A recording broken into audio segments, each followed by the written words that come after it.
calculer cette date, et surtout quelle est sa véritable origine. Après plusieurs semaines de recherche, l'équipe de CNM+, va justement tenter de répondre à ces questions. Et on espère que nos réponses vont satisfaire votre curiosité. Et bien sûr vous raconter la fameuse histoire du légendaire roi berbère Sheshnak devenu pharaon. Mais avant cela on va d'abord rapidement vous raconter un peu l'histoire des deux autres calendriers, qui sont plus récents, mais bien plus connus, et plus répandus dans le monde. Le calendrier islamique, et le calendrier chrétien. À la fin de cette vidéo, on va vous expliquer pourquoi on a fait le choix de vous parler de ces deux autres calendriers aussi. Alors restez avec nous jusqu'à la fin. Le premier qui est le plus récent, c'est celui des musulmans, appelé le calendrier hégirien. Il faut savoir que dans la péninsule arabique, avant du calendrier de l'Hégire, il y avait des calendriers lunisolaires, c'est-à-dire des calendriers qui comportaient des mois lunaires synchronisés avec le cycle solaire par l'intercalation d'un 13e mois. Ce mois était ajouté entre le dernier et le premier mois de l'année par certaines tribus, notamment par les tribus juives selon les indications des autorités de Palestine, puis de Babylonie. Mais l'arrivée des musulmans, afin de se différencier des pratiques juives, ils ont décidé de supprimer le mois intercalaire, et d'adopter un calendrier purement lunaire, comptant uniquement 12 mois, avec 10 jours de moins que l'année solaire. من المهاجرين في سبيل الله عثمان بن عفان وعبد الرحمن بن عوف وعبيدة بن الجراح وعمر بن الخطاب وكل السابقين بالإيمان من أشراف قريش وأقويائها 70 أو يزيدون قليلا هم كل هؤلاء المتتابعين في مسيرة قدر لها أن تصحح مسار الزمان والإنسان وتغير وجه العالم. لكن رسول الله لن يغادر مكة. آثر أن يبقى حتى يطمئن على خروج كل المهاجرين سالمين. الله أكبر. ويوم يجيء رسول الله إلى المدينة يبدأ التأريخ الإسلامي بيوم الهجرة. Le mois intercalaire aurait été supprimé en fin de période médinoise, à la fin de l'an 9 du calendrier islamique, lors d'une proclamation publique durant le pèlerinage, et est mentionné une fois dans le Coran. Le nombre des mois est de 12 devant Dieu, tel il est dans le livre de Dieu. Depuis le jour où il créa les cieux et la terre, 4 de ces mois sont sacrés. C'est la croyance constante. L'an premier de ce calendrier a débuté le premier jour de l'exode du prophète Mohammed, paix et salut sur lui. Le premier Muharram de cette première année coïncidait avec le 15 ou le 16 juillet 622 après Jésus-Christ. Et il faut savoir aussi que ce calendrier a été adopté officiellement seulement 10 ans après cet événement. Maintenant on va vous raconter l'histoire de l'origine du choix de la date de départ des calendriers chrétiens modifiés. Tout le monde pense que le calendrier grégorien est directement rattaché à la naissance du Christ. Ce n'est pas tout à fait exact, car si c'était le cas le début de l'année va commencer le 25 décembre, et non le 1er janvier.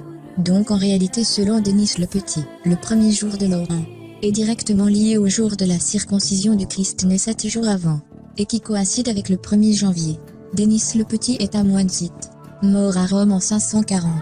Il avait proposé de rattacher le calendrier à la vie du Christ, ce qui n'était pas le cas jusqu'alors. La date de naissance de Jésus calculée par Denis le Petit est le 25 décembre de l'année -1, et elle a depuis été rejetée, notamment du fait de l'incertitude résultant des multiples réformes du calendrier romain. Les historiens retiennent aujourd'hui l'an 6 avant Jésus-Christ, comme date la plus vraisemblable. À la fin du 19e siècle, Arthur Lotte, un archiviste paléographe ayant consacré ses recherches à la vie de Jésus, prouve que l'an 1 n'est pas l'an premier, mais l'an -4. Autrement dit que le Christ est né au début de l'an -4. Donc cette année on doit être en 2024 au lieu de 2020. Pour certains il y a même des incertitudes sur le jour exact de la naissance du Christ. En effet l'évangile selon saint Luc suggère une naissance au printemps plutôt qu'en décembre, où celui-ci mentionne le fait que des bergers passent la nuit dans leurs champs pour garder leurs troupeaux quand ils apprennent la naissance de Jésus. Mais la proposition de Denis le Petit est d'emblée adoptée par l'Église en 532, puis se généralise au 8e siècle, et officialisée à partir de l'an 1000. Après cette petite introduction sur les calendriers islamiques et chrétiens, on est arrivé à l'objet principal de cette vidéo, la fameuse histoire de Yanneyer. On va maintenant vous parler du calendrier agraire, qui est le calendrier utilisé par les Berbères durant l'Antiquité. Le calendrier berbère est assimilé au calendrier julien, avec une même base de calcul, mais une origine antérieure. Il existe un décalage de 12 jours entre le calendrier grégorien et le calendrier berbère. C'est la raison pour laquelle les Berbères fêtent la nouvelle année, le 12 janvier de chaque année du calendrier grégorien, ce qui correspond au premier jour du mois de Yaniyar du calendrier berbère. Jusqu'à la moitié du XXe siècle, le calendrier berbère n'était lié à aucune époque ni au respect d'aucun calcul rigoureux. Les Touaregs par exemple, ils ont conservé les méthodes traditionnelles de calcul des années. Les années ne sont pas dotées d'un numéro, mais chacune est dotée de son propre nom qui la caractérise. Mais à partir des années 1960, à l'initiative de l'Académie berbère de Paris, certains berbères ont décidé de donner un point de départ à leur calendrier, comme l'ont fait les musulmans et les chrétiens avant eux. Et il se trouvait que l'accession au pouvoir du premier pharaon berbère en Égypte, Sheshnak Ier appelé aussi Shishonk, fondateur de la 22e dynastie égyptienne, était le premier véritable fait marquant d'un berbère dans l'histoire, et cet événement a eu lieu environ 950 avant Jésus-Christ. D'où le choix de cette année, comme date de départ du calendrier berbère. Donc pour trouver l'année berbère, comme par exemple pour cette année 2020, il vous suffit d'additionner l'année 2020 plus 950. Et vous allez avoir l'année berbère qui est égale à 2970. Mais parfois par ignorance, ou bien par mauvaise foi, certains doutent encore de la réelle existence du roi Sheshnak, et pensent que c'est juste une légende inventée pour embellir l'histoire berbère. D'ailleurs on va sûrement retrouver beaucoup de leurs commentaires sur cette vidéo.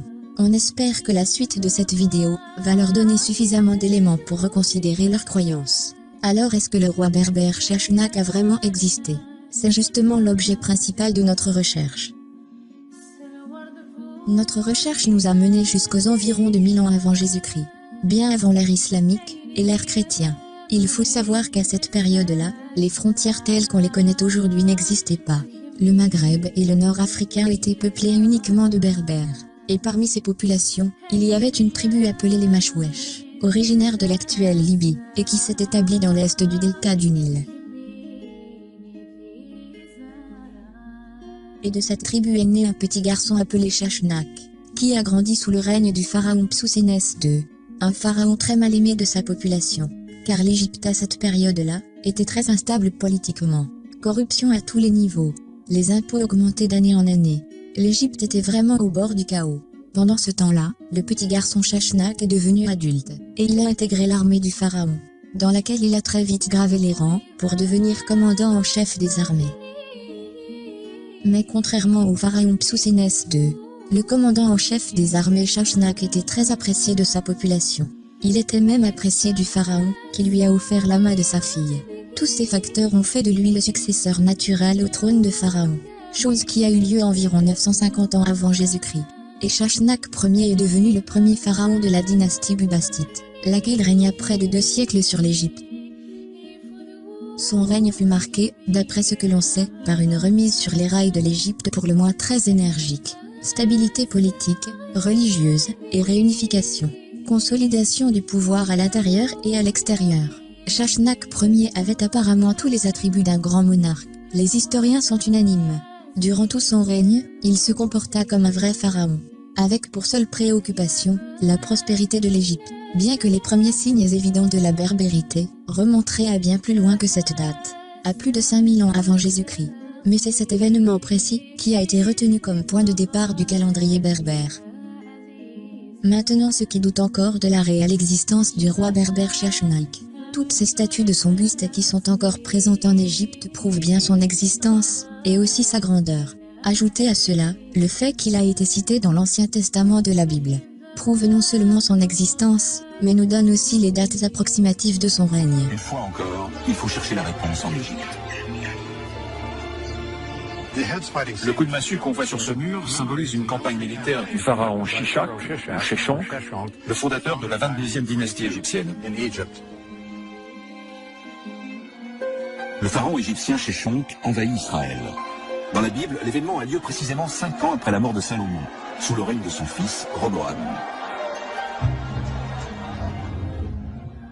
La 5e année du règne de Roboam, Shishak, roi d'Égypte, monta contre Jérusalem. Il prit les trésors de la maison de Yahvé et les trésors de la maison du roi. Il prit absolument tout. Premier livre des rois, chapitre 14, versets 25 et 26. Et cet extrait fixe l'une des plus anciennes dates à laquelle l'histoire biblique et l'histoire égyptienne se recoupent. coincides with biblical history. C'est en cela qu'il est particulièrement important. And has to be taken note of. Cette corrélation entre la Bible et l'histoire permet d'attribuer une date précise à la mort de Salomon. D'après la chronologie égyptienne, la campagne du Sheshonq remonte à 925 avant Jésus-Christ. Or, la Bible dit que Salomon est mort 5 ans plus tôt, c'est-à-dire en 930 avant Jésus-Christ.